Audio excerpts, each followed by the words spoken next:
फिर स्वयं सो। हर चीज में पहले इनको निवेदन करना पड़े। तो वे नामनिष्ठ संत थे, नाम में उनकी रुचि। एक दिन वो रोज ब्रजवासियों के यहाँ जाते थे और आटे की भिक्षा लेके आते थे, और आटा ला करके उसमें यमुना जल मिला के उसको गूंद के उसी का टिक्कर बना के पका के बढ़िया प्रेम से ठाकुर जी के नाम रूप को ही स्मरण करके उसका भोग लगा के रूखे आटे की रोटी टिक्कर ही पाते थे। ये उनकी सेवा। और वो भी इसलिए पाते थे ताकि इतना मिल जाए, ताकि जासे मैं भजन कर सकूं। लेकिन वो जिस मैया के यहाँ जाते थे नित्य सेवा के लिए, वहां पर ठाकुर जी को मदन मोहन स्वरूप विराज रहे हो। आज भी हैं मदन मोहन लाल जी। मदन मोहन स्वरूप को भाव आयो कि इन बाबा से सेवा स्वीकार करनी है। ये लाल जी की बड़ी लीला है, जाए सेवा को ABCD भी ना आवे, वाकई यहां से सेवा ले लें। जैसे कि मैं मौसों बिल्कुल सेवा ना आती। एक समय की बात पर आज बंधुओं संवाद चल रहा है, अब एक आध घंटा में तो जानो ही है, तो फिर अब क्या शुरू करूं, इसलिए बात वार्ता ही कर लें हम। इनकी सेवा मुंह पे आती नहीं। श्रृंगार कैसे होता है मैं जानता ही नहीं था। अच्छा एक बात और, बड़े स्वरूप का श्रृंगार करना बहुत आसान है। हाँ, वो दिखता है ना दूर से कि हाँ नेत्र पास हैं, ठाकुर जी कुंडल सुंदर लग रहे हैं, और उसमें पूरे हाथ चलते हैं। इनके सेवा में उंगली चलती है, और यहां से यूं ऐसे, कैसे हो सेवा, खुद ही करवाइए। ऐसे ही वो बाबा पे मन आ गयो, भिक्षा लेवे के लिए आए, सो मैया ने आटे की भिक्षा दे दी। बाबा जैसी चले गए, सो रात्रि में मैया के स्वप्न में ठाकुर जी प्रकट है गए, रोने लगे। मैया बोली, लाल जी कहा भय हो, मैंने सेवा में कोई अपराध कियो? बोले ना मैया, मैं बड़ो प्रसन्न हूँ आपकी सेवा से, लेकिन मेरो मन है रहे हो। कहा वो जो बाबा रोज भिक्षा लेवे आवे ना, मुझको उनसे सेवा लेनी है। मैया बोली तो आज्ञा करो। बोले आज्ञा यही है, कल वो आमे तो उनको भिक्षा के रूप में मुँह दे दियो, मैं उनके संग चलो जाऊंगा। मैया बहुत रोई, मेरी सेवा में कोई कमी? लाल जी बोले मैया तेरी सेवा पूर्ण है गई, मैं तो नित्य रहूंगा, तू तो कल चली जाएगी। मैं तो नित्य विराजे वा रहा हूं, मैं अपनी आगे की व्यवस्था कर रहा हूं, तो को तो कछु दिना में चलो जानो है, मैं कहां सेवा करवाऊंगा अपनी, तो मुझको बाबा को दे दे।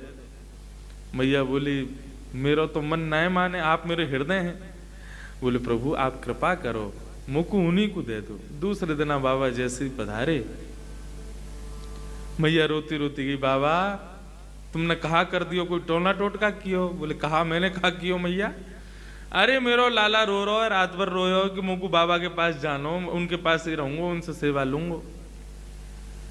मैया कहाँ है ठाकुर जी? बोले भीतर विराज रहे हैं। ठाकुर जी देखे, बोले आप रात्रि सपने में आज ठाकुर जी आवे तो कह दियो मुंह पे सेवा वेवा ना आवे, और ना मुंह पे जगह न बिठावे की, सुलावे की, खिलावे की, मुंह पे कछू ना है।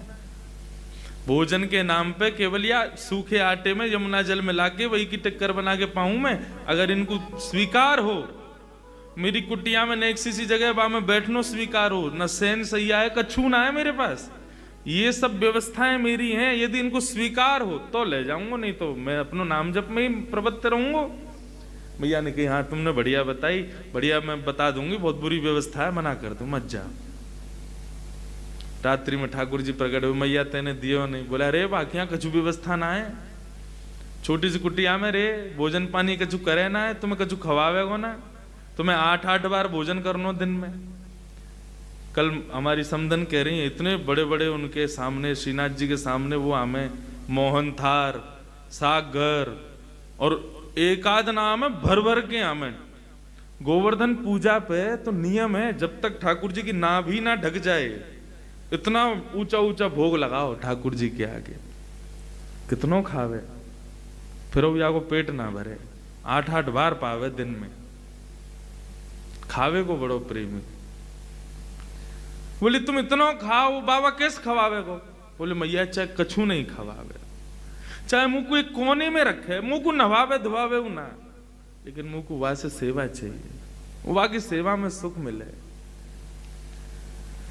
मैया बोली तुम्हें जानो है तो तुम कैसे हो जाओगे? दूसरे दिन बाबा आए, बाबा इन्हें कोई व्यवस्था ना चाहिए, कछु ना चाहिए, यूं कह रहे हैं जैसे बाबा रखेगा वैसे रह लूंगा, लेकिन रहूंगा उन्हीं के पास।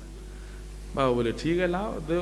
ठाकुर जी आए, ठाकुर जी को लेकर के अपनी कुटिया में लाए, एक कोने में नेक हल्क को पत्रों से एक कपड़ा बिछा के अब ठाकुर जी को विराजमान कर दियो। अब बाबा को तो रोज को 20-21 घंटा को नियम नाम जप को, बाबा अपनो नाम जप करे, ठाकुर जी बैठे कोने में बड़े मस्त आनंद है रो ने। लेकिन 10-12 घंटा तक तो भूख रोक ली ठाकुर जी ने। वाके बाद देखी भाई बहुत तगड़ो भजन है, 22 घंटा 20 घंटा बैठ के कुछ खावे ही ना है। 20 घंटा बाद भजन करने के बाद उनको ने थोड़ी नींद आई तो थोड़े सो गए। सोवे के बाद में उठे, स्नान ध्यान करके भिक्षा में आटो लेकर के आए, वहां में यमुना जल मिला करके वह आटे को गूंद करके टिक्कर बनाने लगे। कोने में बैठे ठाकुर जी के मुंह में पानी आ गया। हाँ भैया तू कछू दे, तू साधारण रोटी दे, कछु कबाब। ठाकुर जी के सन्मुख एक पत्तल लगा करके वापस सूखी रोटी केवल जो वो बनाते ठाकुर जी के सन्मुख पधरा दी। जैसे ही ठाकुर जी के सन्मुख पधराई है, ठाकुर जी ने प्रेम से पाए हो। प्रेम से पावे के बाद में ठाकुर जी बाबा ने अपनो भोजन कियो, भोजन आदि करके बाबा फिर से भजन में बैठ गए। जैसे ही भजन में बैठे तो 5-10 घंटा बाद ठाकुर जी प्रकट भये और प्रकट होकर के वाके हृदय में कहने लगे, बाबा मोको तुम्हारी सेवा में खूब आनंद आ रहा हो, तुम्हारी कुटिया में खूब सुख मिल रहा हो, सब बहुत सुखी है रहूं मैं, लेकिन बाबा मैं बस इतना निवेदन कर रहा हूं कि आप आटो तो लेके आओ ही हो, नेक नमक और ले आया करो। वह आटे में नेक नमक डाल दोगे तो नेक तो स्वाद आवेगो। अच्छा तो कल से मैं आटो लाऊं नमक लाऊं? बोले हाँ बस इतना कर लो, या तो ज्यादा हमें नहीं चाहिए सेवा में, बस इतना कर लो। बाबा बोले ठीक है। अब सबके यहाँ गए आटो लेवे के काजे, तो बोले कि नेक नमक और दे। बोले बाबा जीव में चटोरोपन आने लगो। बोले हमने हमारे ना आयो, एक आ गयो चटोरो घर पे, वाके काजी चाहिए। लाए आटो लेके वहां में बढ़िया नमक वमक मिला करके सुंदर वाकी टिक्कर बना के ठाकुर जी के सामने जैसे ही पधरायो, प्रेम से ठाकुर जी ने पायो। पाने के बाद में बाबा अपना भजन करवे बैठ गए। 2-4 दिन ठाकुर जी कुछ नहीं बोले, 2-4 दिन तक बाबा यही नमक रोटी खवावे। 4 दिन बाद ठाकुर जी फिर से आ गए।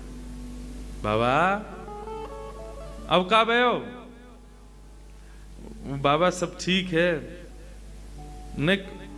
एक आलू और लिया करो। वह आलू को उबाल के या फिर भून के वहां में बढ़िया नमक डाल के एक चटनी सी है जाए तो रोटी निगलवे में सुख मिलेगा। तुम तो केवल रोटी आटे की बढ़िया वहां में आटे और नमक की रोटी खवाए तो बात कहाँ सुख मिले? बोले हम तो पहले ही कह रहे थे हमारे यहाँ कुछ नहीं। बोले बाबा यहाँ में कुछ और करना, थोड़ी एक आलू लिया बस, तुम मत खाइयो, मुँह खवाए दे करो।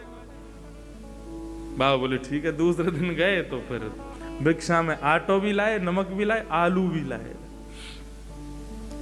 भून के आलू बाबा ने बढ़िया वाकू मीण करके चटनी बनाई और ठाकुर जी के सन्मुख पधराई। ठाकुर जी प्रेम से भाई 2-4 दिन कुछ नहीं बोले, बढ़िया आनंद आया। अब 2-4 दिन बाद ठाकुर जी फिर से प्रकट भये। बाबा बोले अब का है गो? बोले अब रोटी भी बढ़िया है, चटनी भी ठीक है, बाबा कोई दिक्कत ना है, बस एक निवेदन हो। कहा सूखी रोटी ना निगलवे में गले में इर्ज जाए तो ने घी चुपड़ दे करो। कल सेवा में जाओ तो एक कटोरी घी ले आई हो। बाबा बोलो मुझे दिख रहे हैं तुम्हारे लक्षण काहे जा रहे हैं। बोले बाबा और इसके बाद में कुछ नहीं कहूंगा, तुम घी और लिया आओ बस।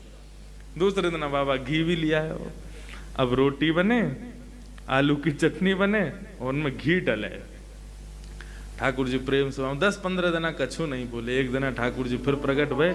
जैसे ही प्रकट भये बाबा ने अपनी माला छोड़ी, ठाकुर जी उठाए वह मैया के यहाँ ले गए, ले धल ले आए। बार बार आ जाए और आके कभी न्यो लिया, कभी आए लिया, कभी वाय लिया। मुंह पे ना होगी मेरो नाम छूट तो जा रहा है। जैसे ही ठाकुर जी बाबा मैया को देने लगे, ठाकुर जी दौड़ करके बाबा के गले से लिपट गए।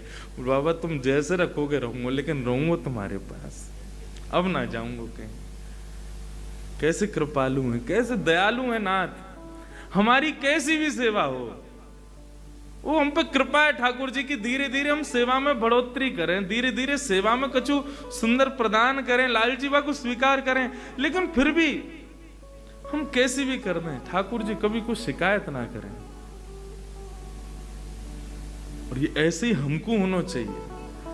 जब लाल जी ने हमसे कछु नहीं कही, कभी लाल जी ने हमारी व्यवस्था में, हमारी सेवा में कभी कोई कमी नहीं निकाली, तो हम ठाकुर जी के दिए गए या सुंदर जीवन में क्यों कोसते रहे, क्यों कमी निकालते रहे। आपने ऐसो कर दियो, वैसो कर दियो। कोसनो खुद को कोस लो, कोसनो अपने क्रियान को कोस लो, लेकिन ठाकुर जी से कुछ मत कहो। ठाकुर जी ने तो सब प्रेम से प्रदान किया है। सूरदास जी कहते हैं, बिन गोपाल को नहीं अपनो, गाइए, बिन गो